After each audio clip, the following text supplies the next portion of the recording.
ولقد ذرأنا لجهنم كثيرا من الجن والإنس لهم قلوب لا يفقهون بها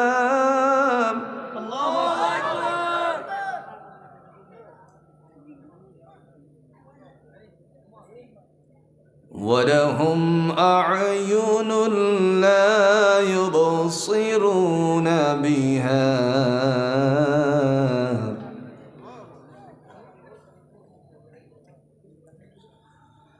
ولهم آذان لا يسمعون بها أولئك كالأنعام بل هم أضل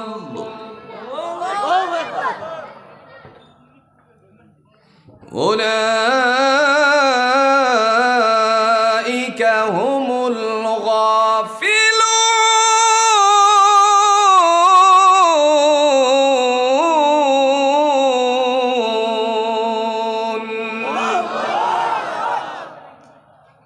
قال رسول الله صلى الله عليه وسلم أسعد الناس بشفاعة يوم القيامة من قال لا إله إلا الله خالصا قلبه أو نفسه أو كما قال عليه الصلاة والسلام. اللهم صل على محمد وعلى آل محمد كما صليت على إبراهيم وعلى آل إبراهيم إنك حميد مجيد. اللهم بارك على محمد وعلى آل محمد كما باركت على إبراهيم وعلى آل إبراهيم إنك حميد مجيد. আল্লাহ সুবহানাহু ওয়া তাআলার দরবারে অগণিত শুকর যে আল্লাহ তাআলা আমাদেরকে আজকের এই 17তম ইসলামী সম্মেলনে এসে জড়ো হওয়ার তৌফিক দান করেছেন। এজন্য আমরা শুকরিয়া আদায় করে নিচ্ছি আলহামদুলিল্লাহ। প্রিয় উপস্থিতি, রাত অনেক হয়ে গেছে। আমি আপনাদের মাঝে সূরাতুল আরাফের 179 নম্বর আয়াতে কারিমা তেলাওয়াত করেছি। তদানুযায়ী রাসূলুল্লাহ সাল্লাল্লাহু আলাইহি ওয়াসাল্লামের অগণিত হাদিসের টুকরাগুলো থেকে একখানা হাদিসের কথা উপস্থাপন করেছি। আল্লাহ চাহে তো এর থেকে কিছু কথা বলে বিদায় নিতে চাই, তিনি যেন তৌফিক দান করেন। আমিন। আগে আসুন আয়াতের সরল অর্থ বুঝি, যাতে করে আলোচনা বুঝতে সহজ হয়। ঘোষণা কে দিয়েছেন? আল্লাহ। আজকের আলোচনার মূল বিষয়টা আমাদের মাথায় আগে ঢোকায়। আল্লাহ বলেন, মানুষের মধ্য থেকে এবং জিন্নাতের মধ্য থেকে অধিকাংশ মানুষ এবং জিন জাহান্নামের আগুনে জ্বলবে। তারা কারা? ওই মানুষের পরিচয়টুকু আমরা নিব ইনশাআল্লাহ। কোরআনুল হাকিম দিয়ে আল্লাহ বলেন, ওয়ালাকাদ যারানা লিজাহান্নামা কাসীরাম মিনাল জিন্নি ওয়াল ইনসি লাহুম কুলুবুন লা ইয়াফকাহুনা বিহা। মহান আল্লাহ রাব্বুল আলামিন তিনি ডাক দিয়া বলেন, জিন্নাত এবং মানুষের মধ্য থেকে অধিকাংশ মানুষেরা জাহান্নামের আগুনে জ্বলবে। এই দুই জাতির অধিকাংশই জাহান্নামের আগুনে জ্বলবে। তাদের সব প্রথম নাম্বার হলো এই মানুষ। লাহুম কুলুবুন লা ইয়াফকাহুনা বিহা, আমি যাদেরকে আত্মা দিলাম বিবেচনা করার জন্য, বিবেচনা করে নাই, এদেরকে জাহান্নামের আগুনে জুড়ে বলুন জ্বালাবেন কে? আল্লাহ বলেন, তাদেরকে জাহান্নামের আগুনে জ্বালানো হবে যাদেরকে বিবেক দেওয়ার পরে বিবেক দিয়ে বিবেচনা করে নাই। এদের শ্রেণীবিন্যাস করা হলো। আমার ভাই অত্যন্ত সুন্দরতার সাথে দুইটা বিষয় কথা বলতে গিয়ে তিন বিষয় সামনে এনেছিলেন। একটা হবে ডান দিকের দল, আরেকটা হবে বাম দিকের দল। আরেকটা দল হবে এরা ডান দিকেও না বাম দিকেও না, এই আত্মাগুলোকে আল্লাহ পাক রব্বুল আলামিন মুতমাইন্না বলে আখ্যায়িত করেছেন। এরা হলো প্রসিদ্ধ আত্মা, প্রশান্তিময় আত্মা। সেই আত্মা সম্পর্কে ওয়ান্নাবিয়িন ওয়াস-সিদ্দিকিন ওয়াশ-শুহাদা ওয়াস-সালিহিন এরা আওতাভুক্ত করেছেন। মহান আল্লাহ পাক রব্বুল আলামিন তিনি বলবেন, ময়দানে হাসরে মানুষকে একত্রিত করার পরে প্রথমত তাদেরকে দুইটা ভাগে বিভক্ত করা হবে। সূরা ইয়াসিনে আল্লাহ বলেন, ওয়ামতাজুল ইয়াউমা আইয়ুহাল মুজরিমুন।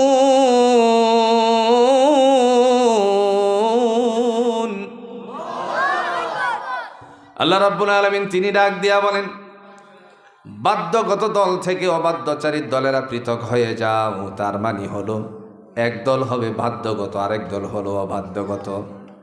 বাধ্যগত দল থেকে যারা অবাধ্যচারী হবে, আল্লাহ বলেন লাহুম কুলুবুল লা ইয়াফকাহুনা বিহা, যাদেরকে আত্মা দেওয়ার পরে বিবেচনা করে নাই, এরাই জাহান্নামের আগুনে জ্বলবে। এই মানুষের প্রথম সারিতে থাকবে যারা কালিমা পড়ে নাই, যারা মুসলমান না, তারা এই প্রথম সারিতে এমন আত্মাওয়ালা হবে যারা বিবেচনাহীন আত্মা। সহজ করে উদাহরণ দিলে আপনাদের জানা হয়ে যাবে। মহান আল্লাহ আমাদেরকে একটা জগতে রেখেছিলেন, যেই জগৎটার নাম ছিল রুহানি জগৎ। নাম কি? রুহানি জগতে আল্লাহ জিজ্ঞেস করলেন, আলাস্তু বিরব্বিকুম, আমি কি তোমাদের প্রতিপালক নই? সেদিন আমরা সবাই বলেছিলাম ক্বালু বালা, অবশ্যই তুমি আমাদের রব। কিন্তু দুনিয়ায় আসার পরে কেউ খ্রিস্টান, কেউ বুদ্ধ, কেউ নাসারা, কেউ হিন্দু, কেউ আবার সারাল, আবার আমরা মুসলমান হয়ে গেছি। জুড়ে বলেন ঠিক কিনা? বুদ্ধ কেন হলো? তার পিতৃপুরুষ মাতৃপুরুষ বুদ্ধ। খ্রিস্টান কেন হলো? তার পিতৃপুরুষ মাতৃপুরুষ খ্রিস্টান। হিন্দু কেন হলো? তার পিতৃপুরুষ মাতৃপুরুষেরা হিন্দু। মুসি কেন হলো? তার পিতৃপুরুষ মাতৃপুরুষেরা হলো মুসি। আবার আমরা মুসলমান কেন হলাম? আমাদের মা, আমাদের বাবা, দুই পরিবারের লোকেরাই হলো মুসলমান, এই কারণে আমরাও হয়েছি। জুড়ে বলেন কি? সকলকে সংগঠিতভাবে আল্লাহ বলছিলেন, আলাস্তু বিরব্বিকুম, আমি কি তোমাদের প্রতিপালক নয়? সেদিন বলছিলাম আমরা সবাই মিলে ক্বালু বালা। দুনিয়া আসার পরে যখন আল্লাহ পাক রব্বুল আলামিন ডেকে বললেন, বান্দারে আমি তোমাদের রব, আমি তোমাদের আল্লাহ। জুড়ে বলেন আমাদের আল্লাহ কয়? একটু জুড়ে কোন এক যে বললেন, দলিল দিতে পারবেন? কথা কন না কে? দলিল দিতে পারবেন? আপনারা বলবেন বিনা দলিলে আল্লাহ এক। আল্লাহ বলেন এই কথা আমি মানি না। বিনা দলিলে আল্লাহ এক, এই কথা আমি মানি না। আল্লাহ বলেন আমি দলিল সহ এক। সুবহানাল্লাহ বলছেন না? সূরাতুল বাকারার 163 নম্বর আয়াতে আল্লাহ দলিল পেশ করেন, ওয়া ইলাহুকুম ইলাহু ওয়াহিদ লা ইলাহা ইল্লা হুয়ার রাহমানুর রাহিম।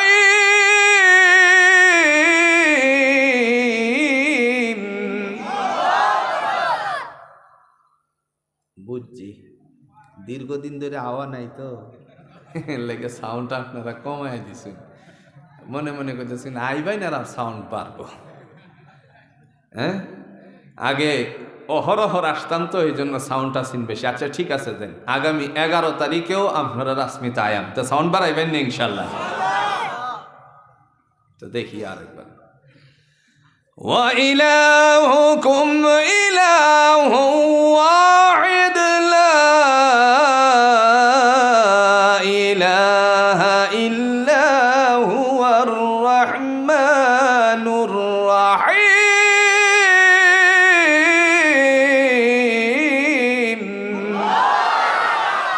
মারহাবা। আল্লাহ বলেন ওয়া ইলাহুকুম ইলাহু ওয়াহিদ, তোমাদের উপাস্য একমাত্র উপাস্য। লা ইলাহা ইল্লা হুয়া, তিনি ছাড়া আর কোনো উপাসনাকারী নাই। তার মানে সেজদা, জোরে বলুন তো কার পায়ে দেওয়া লাগবে? দুনিয়ার জমিনে আল্লাহ পাক বলেন 4টা জিনিসের ঘোষণা তুমি দিবা, 4 জিনিসের ঘোষণা বান্দা তুমি দিবা, আর আমি আল্লাহ তোমার একটা ওয়ারিশি দিব। আমার ওয়ারিশিটার নাম হলো জান্নাতুল ফেরদাউস। সুবহানাল্লাহ।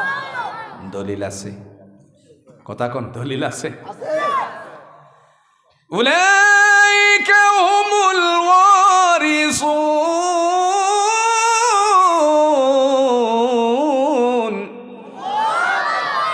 আল্লাযীনা ইয়ারিসুনাল ফিরদাউসা হুম ফিহা খালিদুন।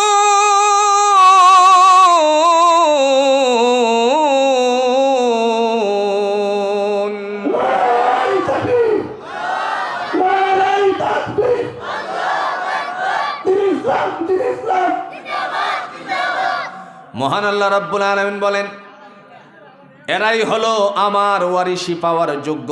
বাবা মারা গেলে যেরকম ওয়ারিশি নেই সন্তানেরা, কি নেই? যতক্ষণ একটু জোরে কোন, কি নেই? বাবা মারা গেলে সন্তানেরা ওয়ারিশি নেই।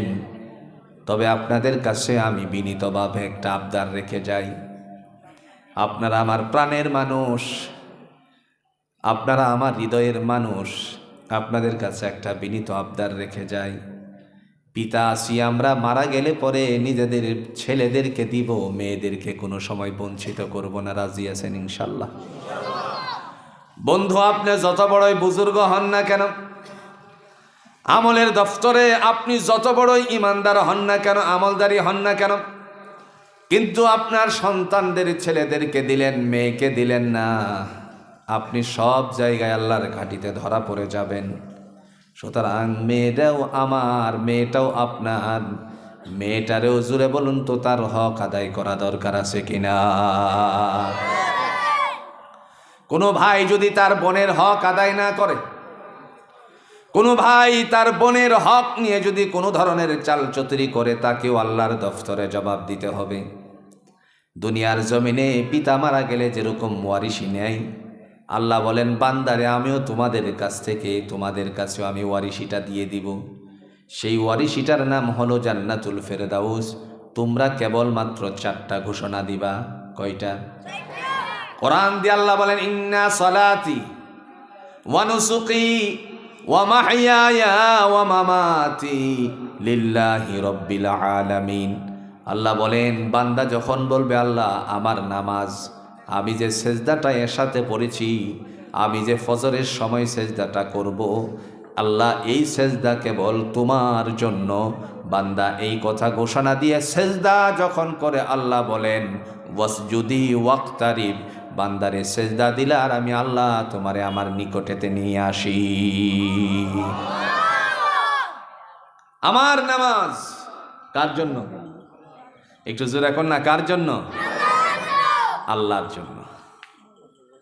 তাফসীরে তাবারিত আবু জাফর ইবনে জারির রাহমাতুল্লাহ আলাইহি লেখেন, আমি যখন নবী মুহাম্মদুর রাসূলুল্লাহ সাল্লাল্লাহু আলাইহি সাল্লামকে দুনিয়ার জমিনে পাঠালাম, সেই সময় আমি আমার পক্ষ থেকে, আল্লাহ বলেন আমার পক্ষ থেকে একটা ঘোষণা দিয়েছি, নবী গো দুনিয়ায় গিয়ে আপনি বলবেন, যখন নামাজ বাস্তবায়ন হয়ে গেল, সালাত যখন ফরজ হয়ে গেল, আল্লাহ বলেন নবী আমার মানুষের কাছে এই কথাটা বলেন, কেন আপনারে দুনিয়ার জমিনে পাঠাইছি। আল্লাহ রাব্বুল আলামিন ডাক দিয়ে এইভাবে বলছেন, কুল ইন্নী উমিরতু আন আ'বুদাল্লাহা মুখলিসাল লাহুদ্দিন।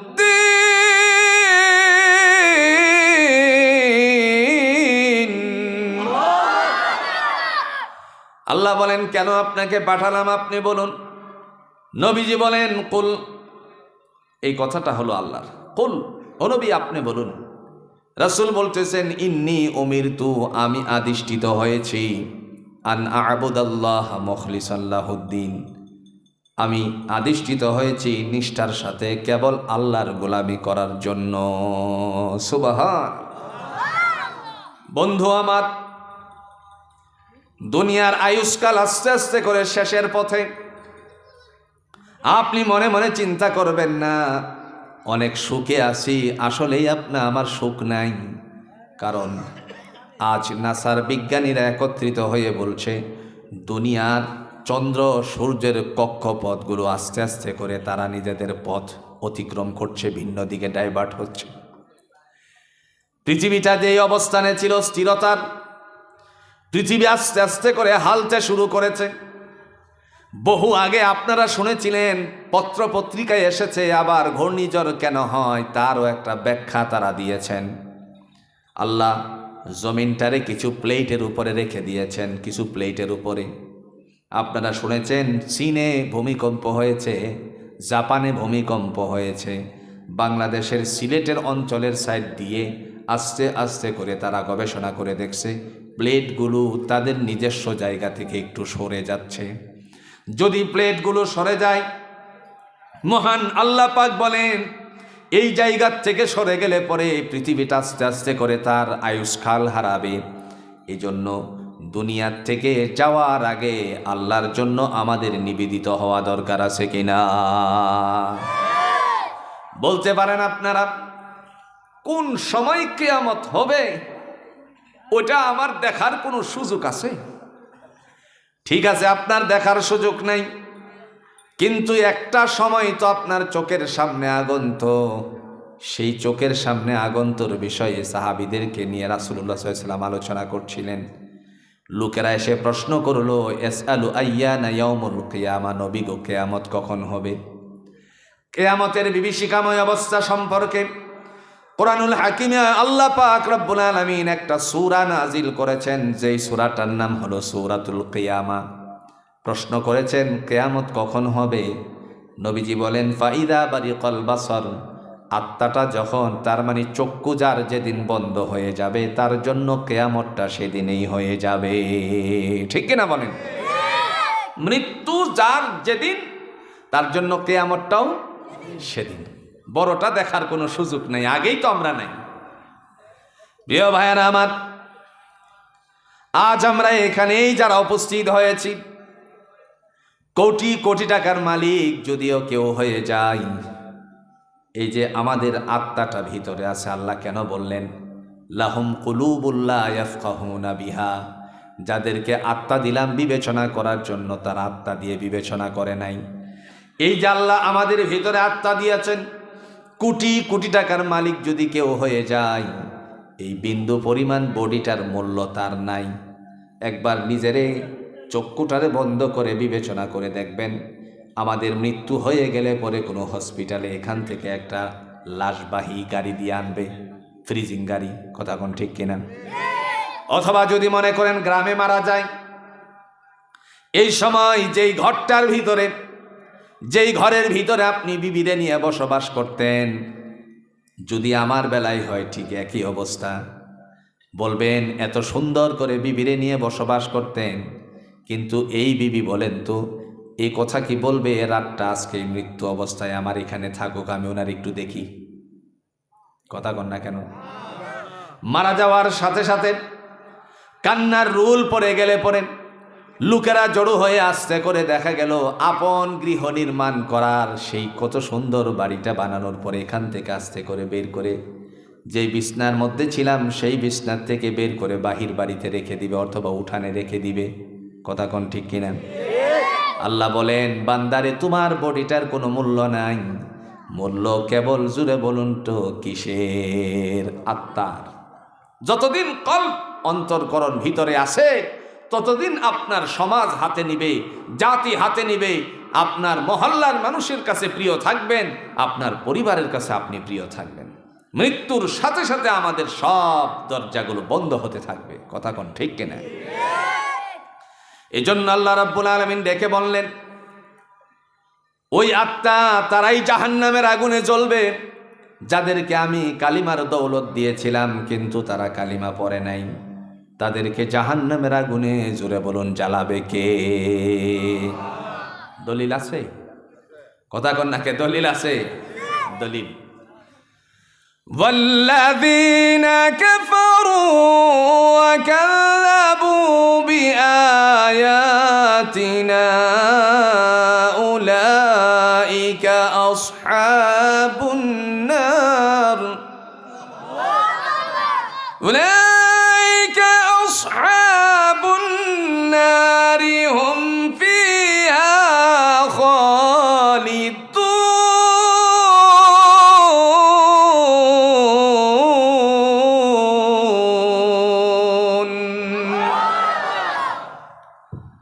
আল্লাহ বলেন ওয়াল্লাযীনা কাফারু,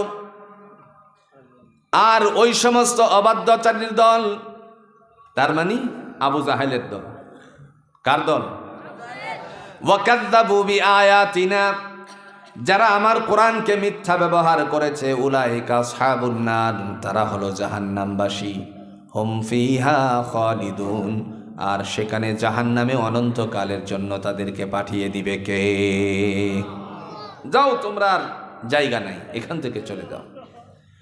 নবী আরবি সাল্লাল্লাহু আলাইহি সাল্লাম তিনি এই আয়াতের দ্বারা দুইটা বিষয় উপস্থাপন করেছেন। এক নাম্বার বিষয় হলো ওয়াল্লাযীনা কাফারু, তারা হলো কাফেরের দল। কার দল? জোরে কোন কার দল? আচ্ছা বলেন তো, কাফের কথাটা কি আমার ভাষা না কোরআনের ভাষা? কোরআনের ভাষা। দুই নাম্বার ওয়াকাযযাবু বিআয়াতিনা, যারা আল্লাহর কোরআনের নিদর্শনের সাথে মিথ্যা ব্যবহার করেছে। এখন আপনাদের কাছে প্রশ্ন, আপনার ঘরের কোরআন, গাঙ্গুলপাড়া মাদ্রাসার কোরআন এক না ব্যাটিক? জোরে কোন? দুইটা মিল আসেনি? আবু জাহেল ওরা বলতো, খবরদার আমার ভাতিজার কোরআন শুনিও না। নাউজুবিল্লাহ বলতেন না। নিষিদ্ধ যত কাজ আছে আপনারা সাক্ষী দেন তো, নিষিদ্ধ কাজের প্রতি আকৃষ্টতা কম না বেশি? বুঝাইতারছি না মানে? নিকৃষ্ট।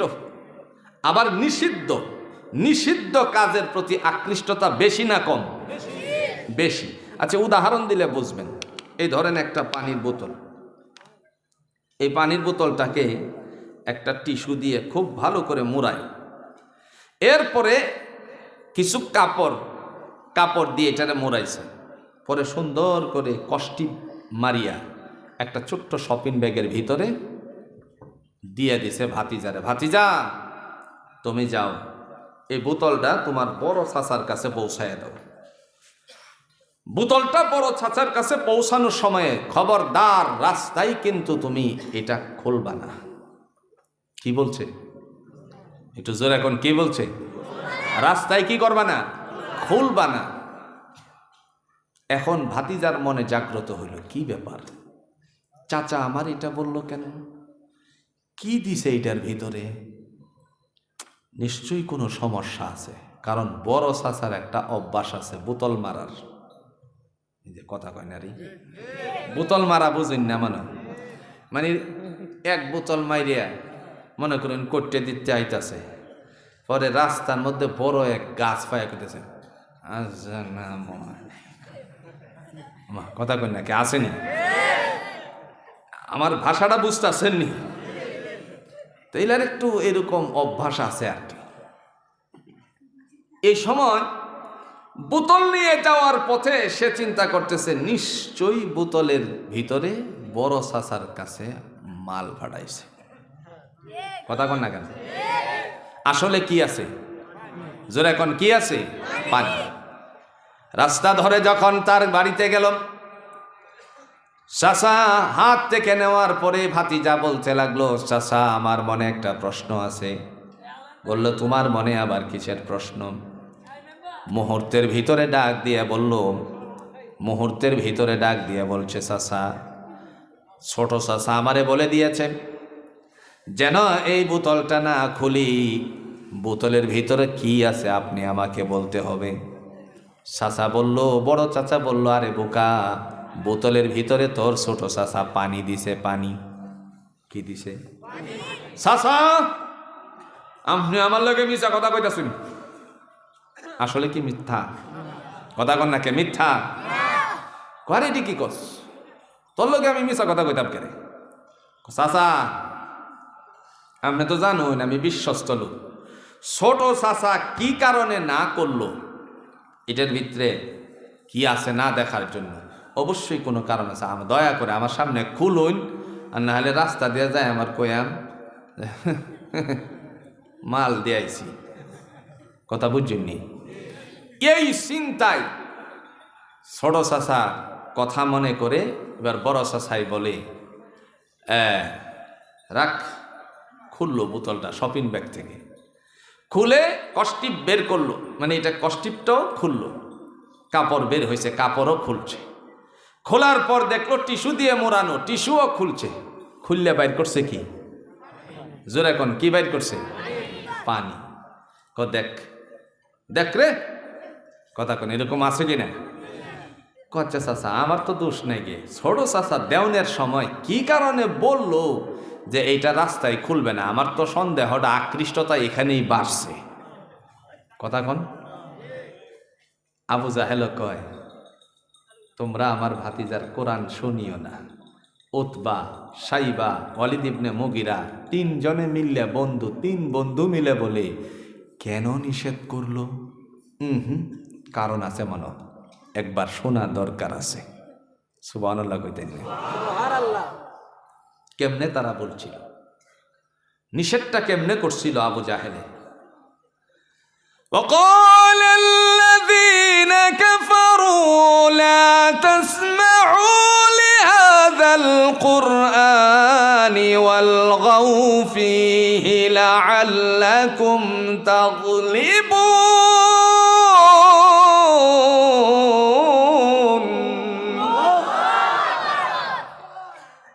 আল্লাহ বলেন তারা এই কাজ করেছিল। وقال الذين كفروا, কাফেররা বলতো লা তাসমাউ লিহাদাল কোরআন, আমার ভাতিজার কোরআন তোমরা শুনিও না।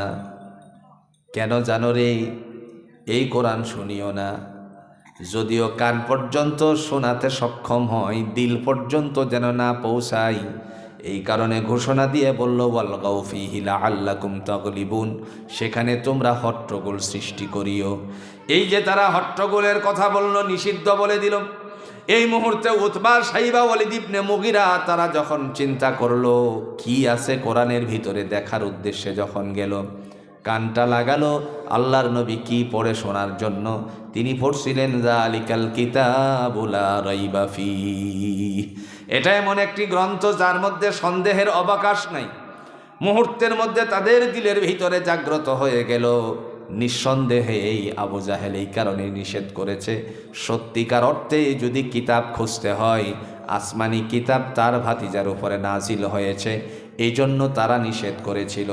আমার ভাইরা, বলার উদ্দেশ্য হলো নিষিদ্ধ কাজের প্রতি মানুষের আকৃষ্টতা বেশি।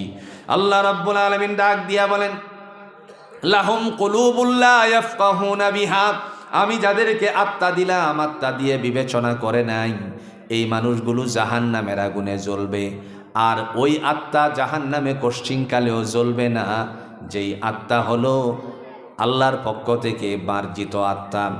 সেই আত্মা সম্পর্কে কোরআনুল হাকিমের মধ্যে আল্লাহ ঘোষণা দেন, হে জগতের মানুষেরা শুনো, আমার পক্ষ থেকে মুতমাইন্না, যে মুতমাইন্নার কথা আসছে সেটা হলো প্রশান্তিময় আত্মা।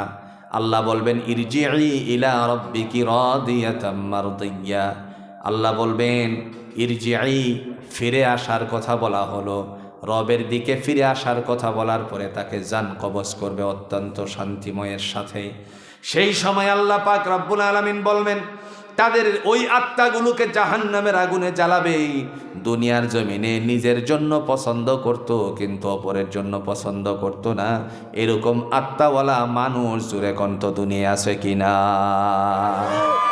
আরেকটা উদাহরণ দিলে সহজ হবে। ক্ষেতের মধ্যে পানি দেননি, বুঝাইতে পারছি না, আমরা গিরস মানুষ, গিরসের কথাটা কই, ক্ষেত পানি দেয়নি, একটু জোরে এখন দেয়নি। 2 লিটার তেলের পানি দিয়ে আসছে, বাড়িতে আসছে সন্ধ্যার সময়, আরেকজন তেল ভালো করে দিয়া আস্তে করে ক্ষেত দেখতে গেছে, হাতে আসিল আর একটা লাঠি। কি ছিল? লাঠি। ক্ষেতের চতুর্পার্শ্বে দিয়া লাইল দিয়া ঘুরে পরে দেখে এদিক ওদিক তাকায়া কাউরে দেখা যায় কিনা, দেখলো কেউ দেখা যায় না। কাউকে দেখা যায় না। কাউকে না দেখতে পেরে আস্তে করে লাঠিটা দিয়া লাইলের নিচে কি করছে, একটু জোরে কন্যা করে আরে বুঝাইতাছি না, মানে সেদা করছে, ছিদ্র করে দিছে। 8-10টা ছিদ্র করে পরে সে বাড়িতে চলে আসছে। রাত গেল, যাওয়ার পরে দেখা গেল যে মালিক 2 লিটার তেলের পানি দিয়েছিল, সে যখন তার জমিন দেখতে যায়, দেখলো ফেটির ভিতরে অল্প পানি আর বাকি পানি চলে গেছে নামার খেতে। আসেনি?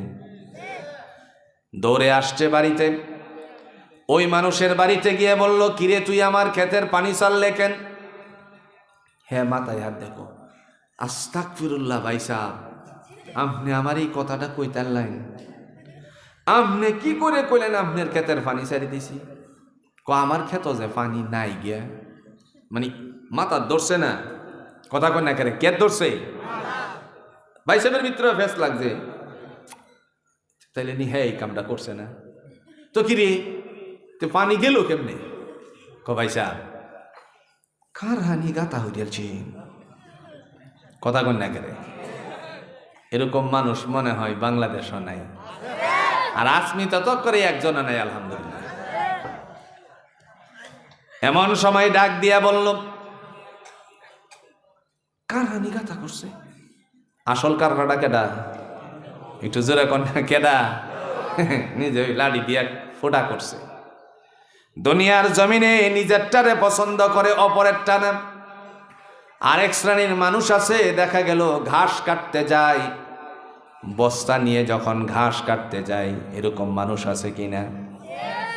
আধা বস্তা ঘাস আর আধা বস্তা হলো মানুষের ক্ষেতের, নাই মনে? এখন অবশ্য ধান কাটা কমে গেছে, এটা আমার বেলায় খুব আগে ঘটতো।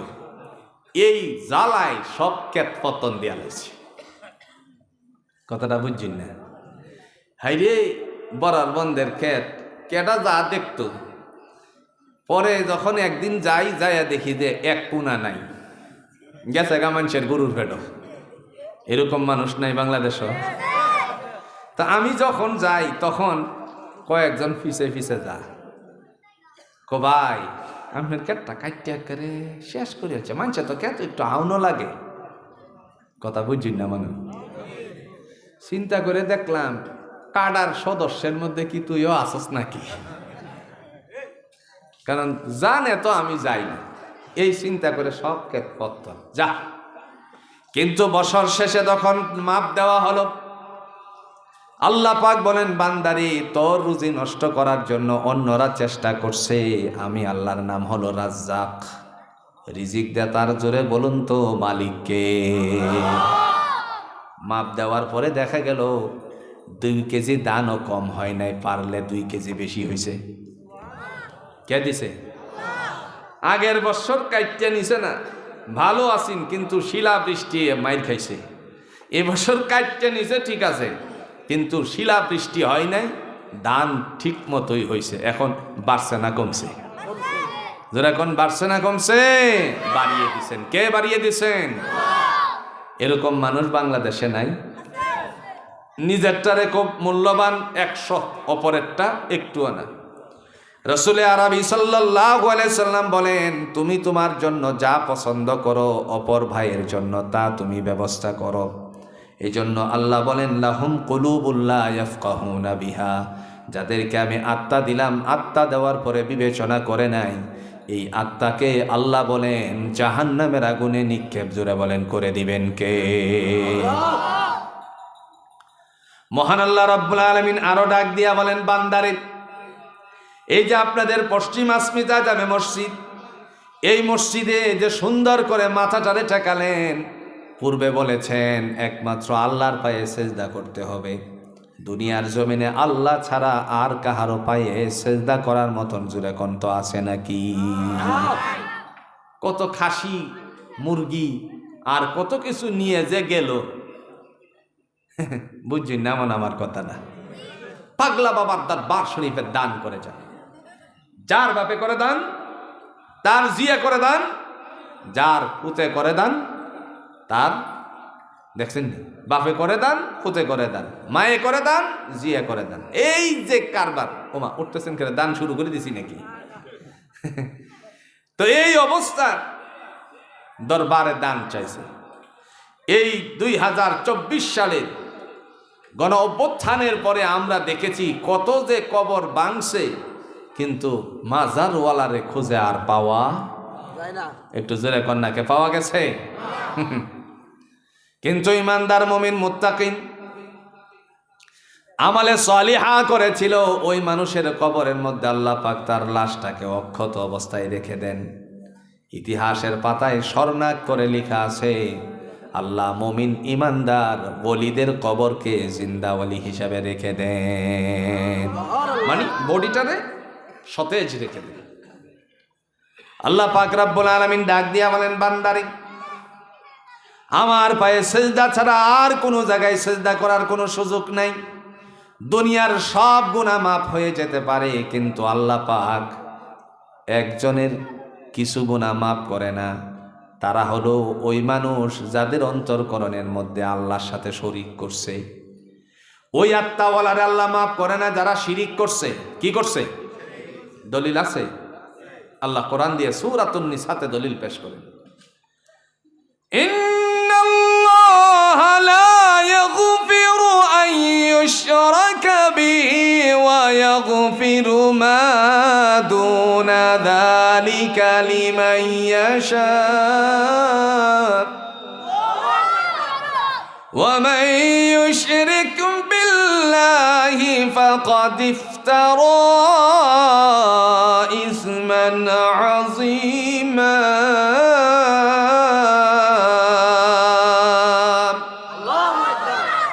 আল্লাহ বলেন, নিঃসন্দেহে আমি তাকে ক্ষমা করি না যে আমি আল্লাহর সাথে, যেই মানুষ আমি আল্লাহর সাথে শরীক করে, এছাড়া যত অন্যায় আছে, গুনাহ আছে, ইচ্ছে করলে জুড়ে বলুন তো মাফ করে দিতে পারে কে? আত্মাটা হতে হবে নিখুঁত, ঝামেলাহীন আত্মা। আর ঝামেলাময় আত্মার বিচার করবে কে? তারাই জাহান্নামের আগুনে জ্বলবে। আমরা একটা জিনিস খেয়াল করছি, হাজী সাহেব হজ করতে গেছে, হজ করতে গিয়েও কখনো কখনো শিরকের সাথে লিপ্ত হয়ে গেছে। বল্লাহি আল্লাহ শপথ করে বলি, কত কাছে কে বা কারা ফোন দিছে, ওই যে কবুতর রে খাউন দিছে মেসপালায়, এই কিছু গমের অচ্চিক যেগুলো খাইছে, এর অচ্চিক নিয়ে পকেটে রাখতেছে টিস্যু দিয়ে মোড়ায়। আমি হাজী সাহেবরে জিজ্ঞেস করলাম, হাজী সাহেব কামটা কেন করলেন? বললো, আমার মেয়ের বান্ধবী ফোন দিছে, মেয়েরে, চাচা তো গেছে হজে, তুমি একটু সাহাদিরে বলিও এই যে কবুতর মাঠে যে কবুতররা খায়, এই অর্ধেক খাইছে অর্ধেক ফেলানো অবস্থায় আছে, এইগুলো কিছু নিয়ে আসতে। তো কেন? বললো ওর বাচ্চা হয় না, এটা খাইলে বলে বাচ্চা হইব। একটু জোরে কর না, নাউযুবিল্লাহ। আচ্ছা কোন চাই? বাচ্চা দেওয়ার মালিক কে? আর একটু জোরে কোন কে? এই কোরআন প্রমাণ করেছে। সূরাতুল ইমরান একটা সূরা আসেনি,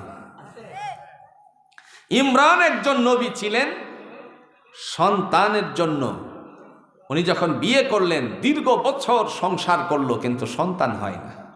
এরকম পরিবার আসমিতাতে খুঁজলে পাওয়া যেত না?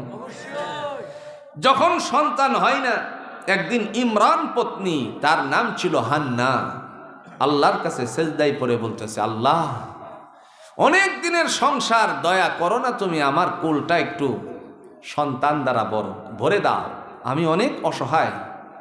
আল্লাহর বান্দিকে আল্লাহ ডেকে বললেন, তোমার দোয়া কবুল করে নিলাম। চাইছেন কার কাছে?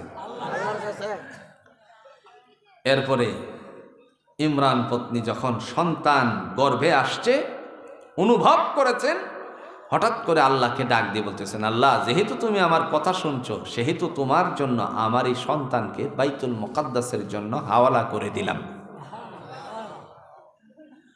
إذ قالت امرأة عمران رب إني نذرت لك ما في بطني محررا فتقبل مني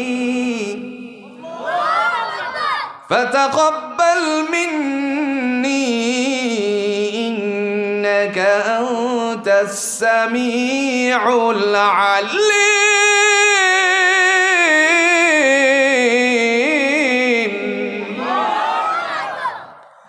ইমরান পত্নী আল্লাহর দিকে মুতাওয়াজ্জহ হয়ে বললেন, ইন্নী নাযারতু লাকা মা ফি বাতনি মুহাররারান, আল্লাহ আমার পেটে যে সন্তান আছে সেই সন্তানকে তোমার ঘর বাইতুল মুকাদ্দাস, এই যে জেরুজালেমের মুসলমানরা লড়তাছে, ফিলিস্তিনের মুসলমানেরা, এই ফিলিস্তিনের বাইতুল মুকাদ্দাসের জন্য হাওয়ালা করে দিলাম।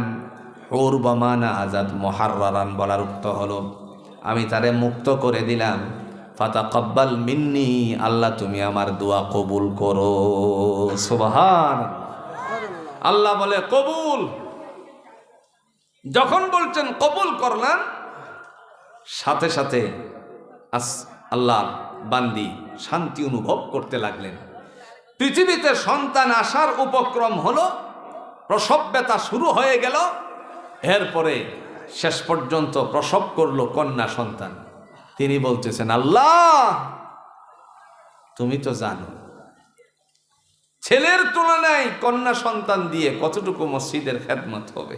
আচ্ছা, কোন সে আপনাদের পশ্চিম আসমিতা জামে মসজিদের খাদেম ছেলে রাখবে না মেয়ে রাখবে? একটু জোরে কোন, ছেলে না মেয়ে? ফালাম্মা ওয়াদাআতহা, আল্লাহ আমি তো প্রসব করেছি। কি প্রসব করছে?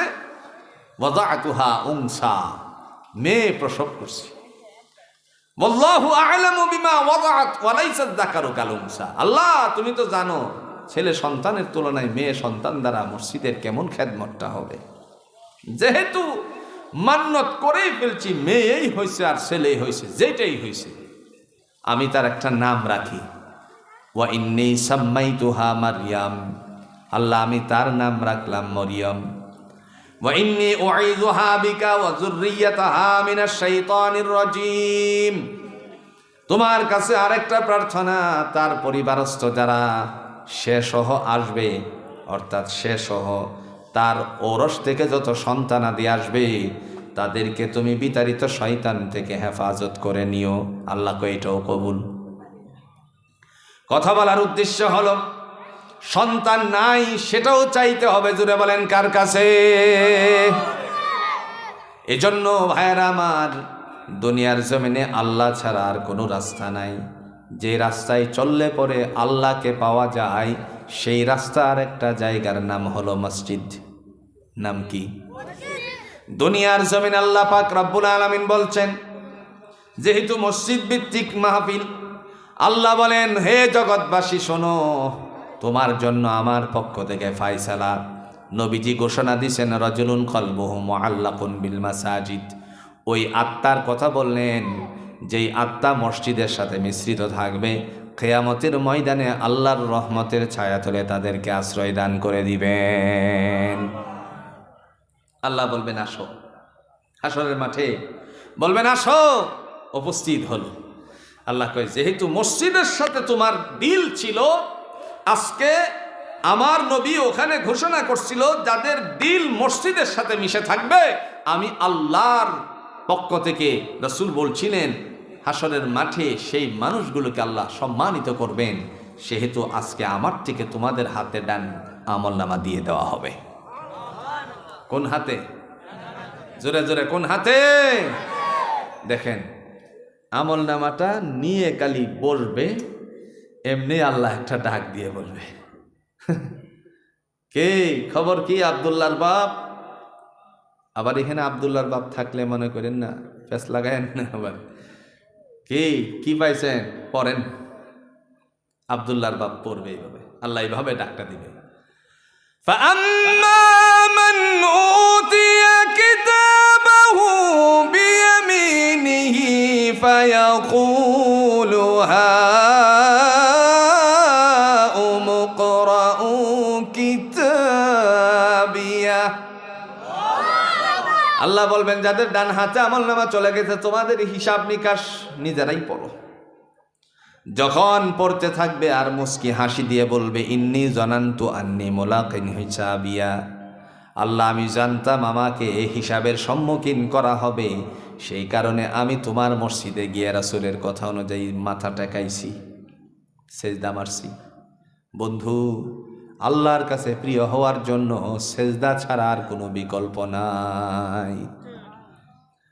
এই মসজিদের যে মসজিদ আজকের মাহফিল, জরাজীর্ণ হালতের থেকে আমি আসছি, আজ মসজিদে আসার পরে মনটা ভরে গেছে, মসজিদে ঢোকার পরে মনটা ভরে গেছে। তুমি সুন্দর করেছেন, দুনিয়াতে মসজিদ যে সুন্দর করলেন, এবার মসজিদ যতই সুন্দর হোক, মুসল্লি না আসলে পরে জুড়ে কন্ত মসজিদের কোনো মূল্যায়ন আছে নাকি?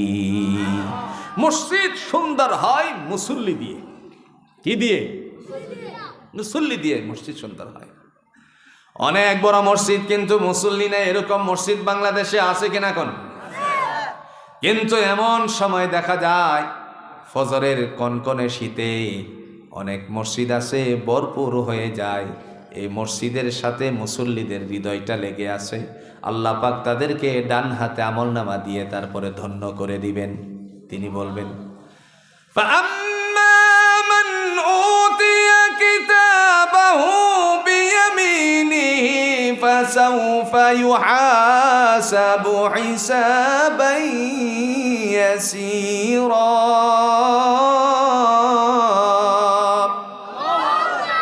মহান আল্লাহ রাব্বুল আলামিন ডাক দিয়া বলেন, যাদের ডান হাতে আমলনামা যাবে তাদের হিসাব নিকাশ সহজ করে দিবেন। জোরে বলেন কে? জীবনের শেষ মুহূর্ত পর্যন্ত হুকুম পালন করতে হবে কার? আপনারা যাদের ওলিদের নাম শুনেছেন, শাহাদাত আল ইয়ামানি রহমাতুল্লাহ আলাইহির নাম, শাহ মাকদুমের নাম শুনেছেন, শাহ ওয়ালিউল্লাহ মুহাজিরে মক্কি রহমাতুল্লাহ আলাইহির নাম শুনেছেন, শেখ কুতুবউদ্দিন খারকি রহমাতুল্লাহ আলাইহির নাম শুনেছেন। জীবনের শেষ মুহূর্ত পর্যন্ত তারা জুড়ে বলুন তো কার পায়ে সেজদা করেছেন? কুতুব মিনার আসেনি, নাম শুনছেন না? কুতুব মিনারের কথা কোন না, কে নাম শুনছেন না? এটা ইন্ডিয়ায়। কোন জায়গায়? দিল্লির কুতুব মিনার।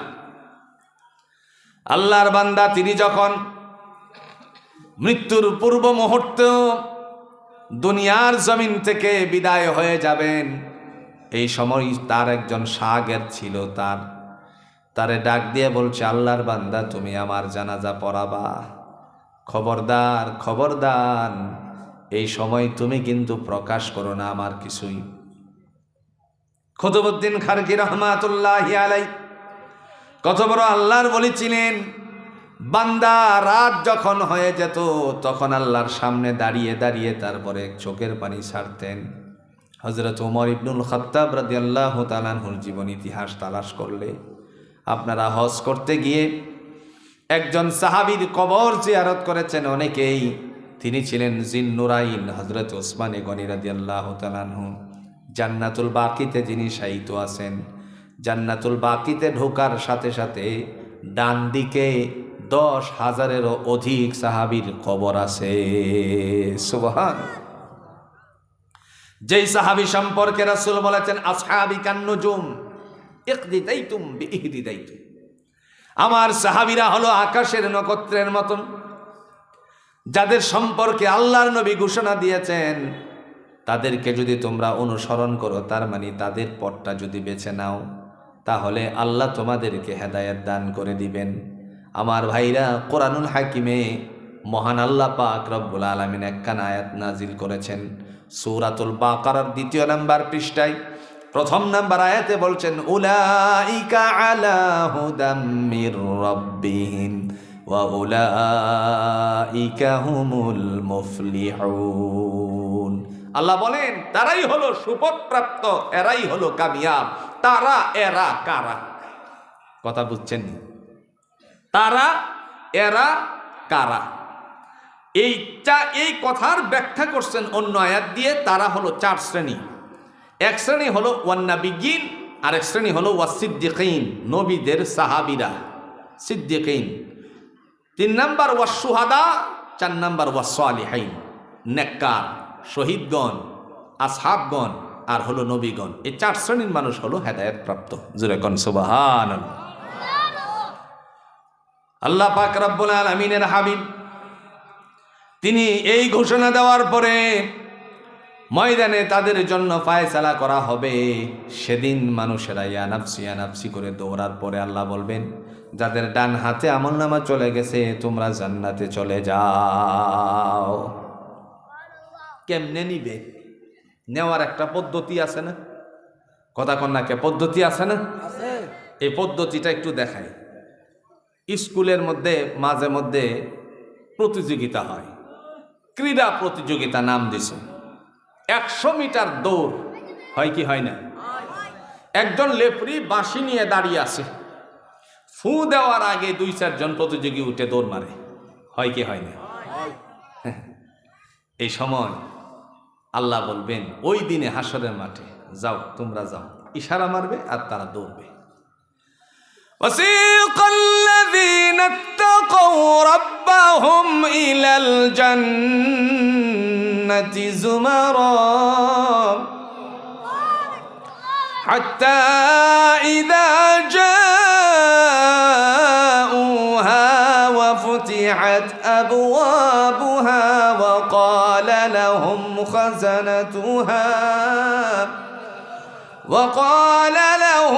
خزنتها سلام عليكم طبتم فادخلوها خالدين।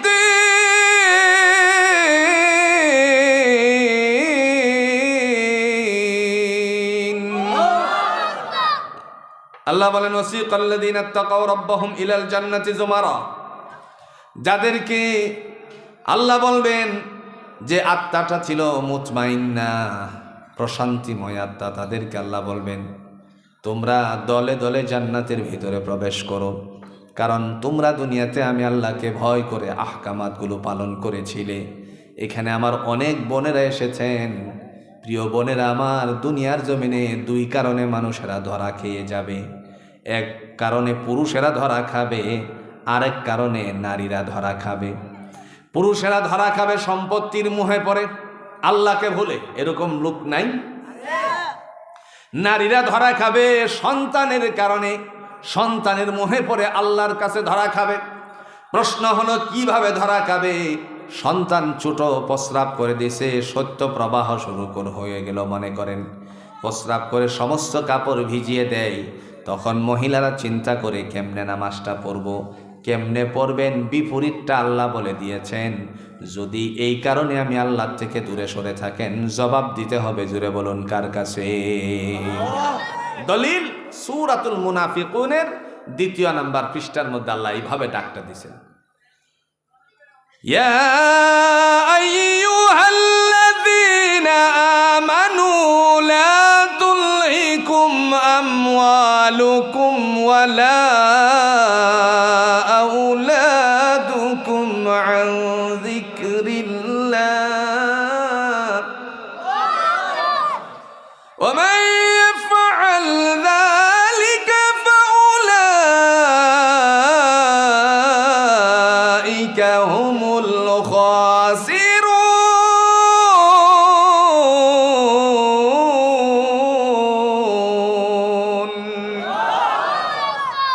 আল্লাহ বলবেন ইয়া আইয়ুহাল্লাযীনা আমানু, হে বিশ্বাসশীলেরা, লা তুলহিকুম, তোমাদেরকে যেন ধ্বংস না করে দেই, আমওয়ালুকুম, সম্পত্তি। এটা হইল বেড়াইনতের লাগে, কার লাগে? একটু উদাহরণ দিলে বুঝবেন সম্পত্তির কারণে আল্লাহ থেকে কেমনে যে দূরে থাকে। সময় ছিল খুব নাজুক, দারিদ্রতার হালত ছিল। যখনই দেখা গেল বাজারে যাই, একজন জিজ্ঞেস করলো, ভাই তোমার চেহারাটা মলিন কেন? কো ভাই গো, ইনকাম ভালো না, কিন্তু পরিবারের সদস্য বেশি, আমি কেমনে চালাই, টেনশন করতেছি। নিত্য প্রয়োজনীয় জিনিসের দাম বাড়ছে, হয় কি হয় না? তিনি বললেন তাহলে কষ্ট এত করার প্রয়োজনীয়তা কি? তোমার একজন সন্তানকে বিদেশে পাঠিয়ে দাও। মুস্কি হাসি দিয়া বলছে এমনি খাইতে পাই না, আবার সন্তানরে বিদেশ পাঠাই কি দিয়া? হয় কি হয় না? মুহূর্তের মধ্যে বলল, তোমার তো বাজারের কাছে একটা ছোট্ট জমি আছে, ওই জমিনের পাশের জমিনটাই হলো তার। এই জমিনটা রাস্তার সাথে লাগানো, পিছনের জমিনটা হলো তার, যিনি কথা বলছেন, বিদেশে পাঠিয়ে দাও, এই জমিনটা বিক্রি করো।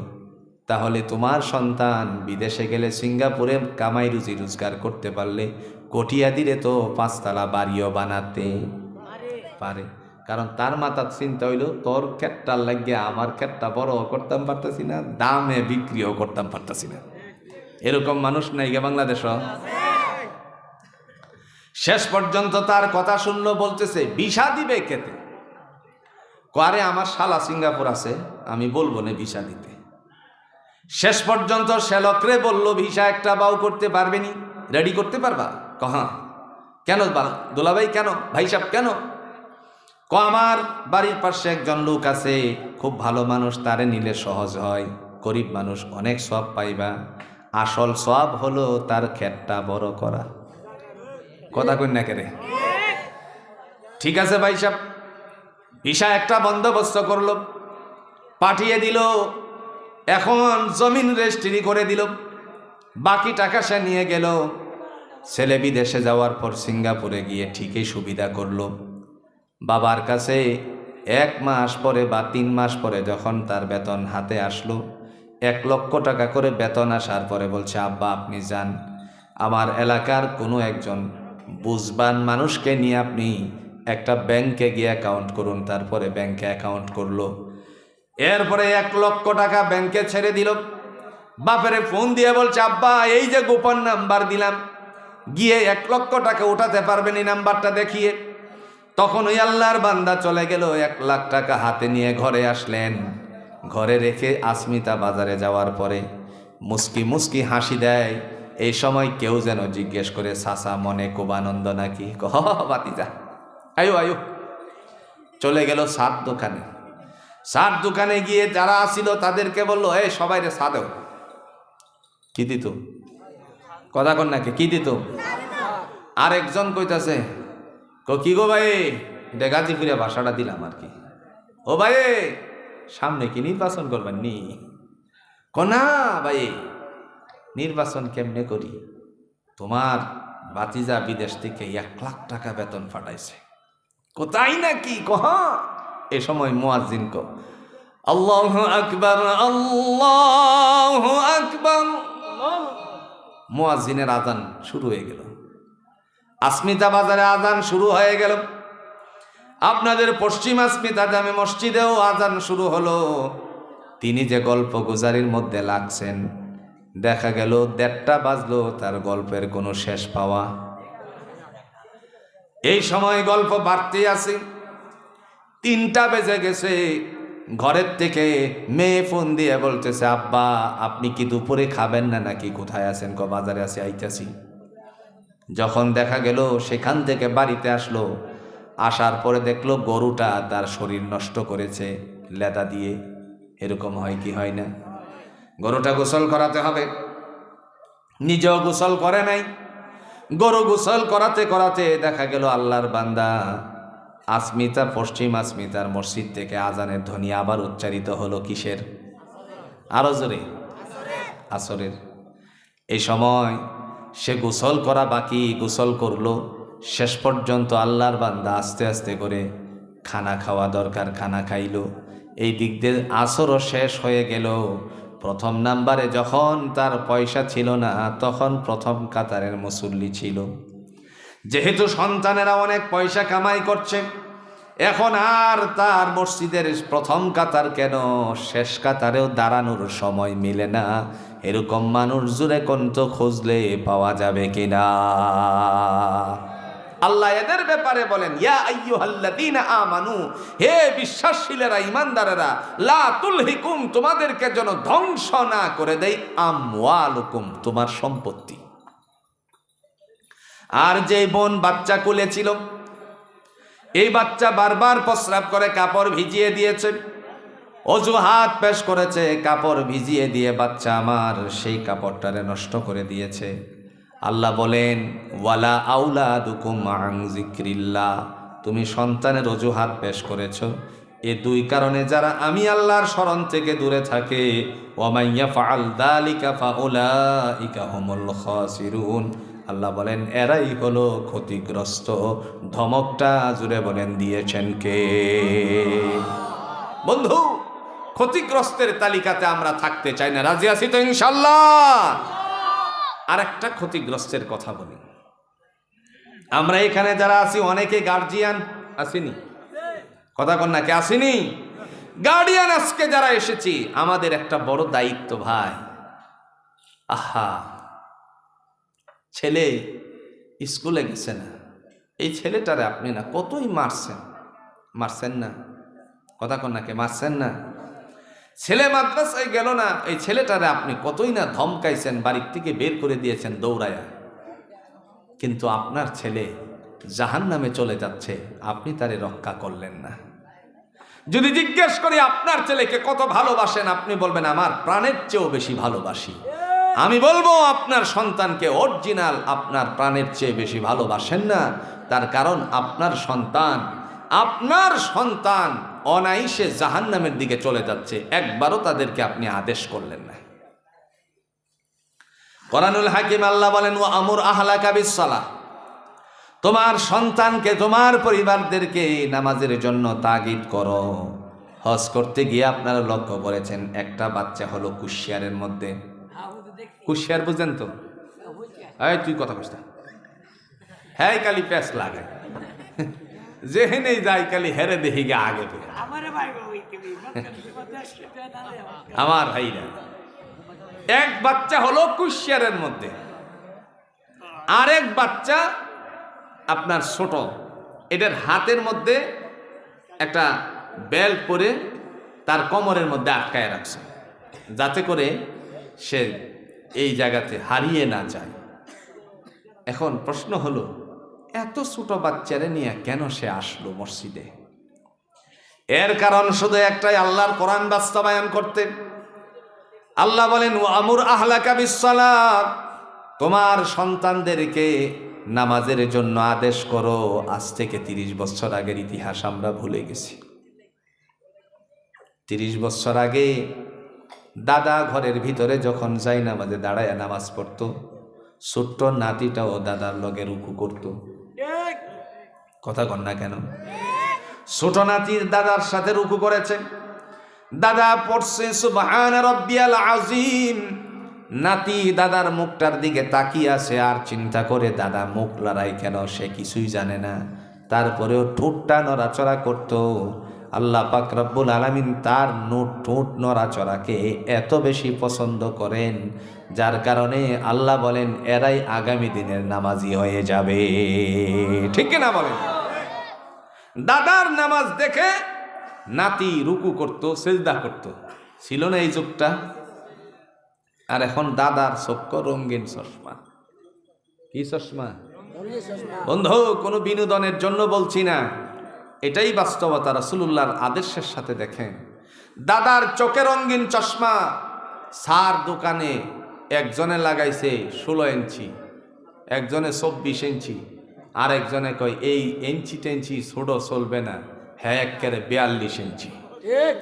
নাই? এ সময় চা খাওয়ার ফাঁকে, বুঝছেননি, চা খাই কিন্তু চোখটা কই? জোরে কন্যা, চোখটা কই?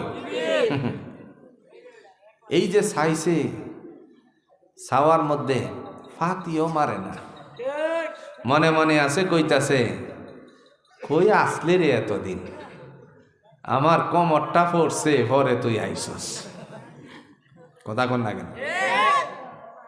এই যে তাকালো,